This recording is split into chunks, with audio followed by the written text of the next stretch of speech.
Saudi अरब में Absher ने एक और सहूलत मुतारफ़ करवाई है। अब आप अबशर के ज़रिए किसी भी बंदे को अपनी गाड़ी चलाने के लिए ऑथराइज़ कर सकते हैं। तो सबसे पहले हम आपको बताएंगे गाड़ी की ऑथराइजेशन करने के लिए कौन कौन सी चीज़ों की ज़रूरत होती है।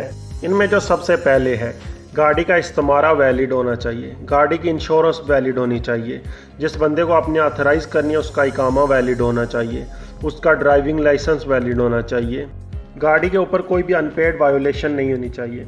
इसके अलावा जिस बंदे को आपने ऑथराइज़ करनी है उसका इकामा नंबर और डेट ऑफ बर्थ आपको पता होनी चाहिए।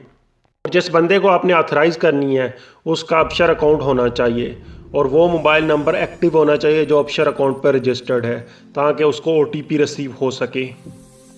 और अगर आपने किसी ऐसे बंदे को गाड़ी ऑथराइज़ करनी है जो कि सऊदी अरब से बाहर है तो उसका exit re entry visa valid होना चाहिए।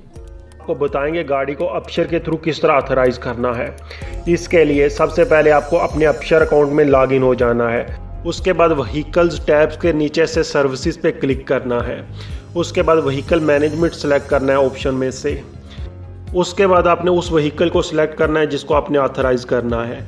फिर इशू ड्राइवर ऑथराइजेशन ऑप्शन में से सिलेक्ट करना है। उसके बाद नेक्स्ट के बटन पर क्लिक करना है। इसके बाद आपने उस ड्राइवर का इकामा नंबर और डेट ऑफ बर्थ इंटर करनी है जिसको आपने गाड़ी ऑथराइज़ करनी है। फिर जियोग्राफिकल कवरेज इनसाइड और outside the Saudi Arab select करना है। उसके बाद आपने ड्यूरेशन सेलेक्ट करनी है कि आप कितनी देर के लिए गाड़ी को ऑथराइज़ करेंगे। और अब आखिरी स्टेप में आपने वो OTP इंटर करना है जो कि ड्राइवर के फ़ोन नंबर पर रिसीव हुआ है। इसके बाद आपने प्रिंट ऑथराइजेशन कंफर्मेशन पे क्लिक करना है, जिसके बाद आपकी गाड़ी किसी दूसरे आपके दोस्त या रिलेटिव को ऑथराइज़ हो जाएगी।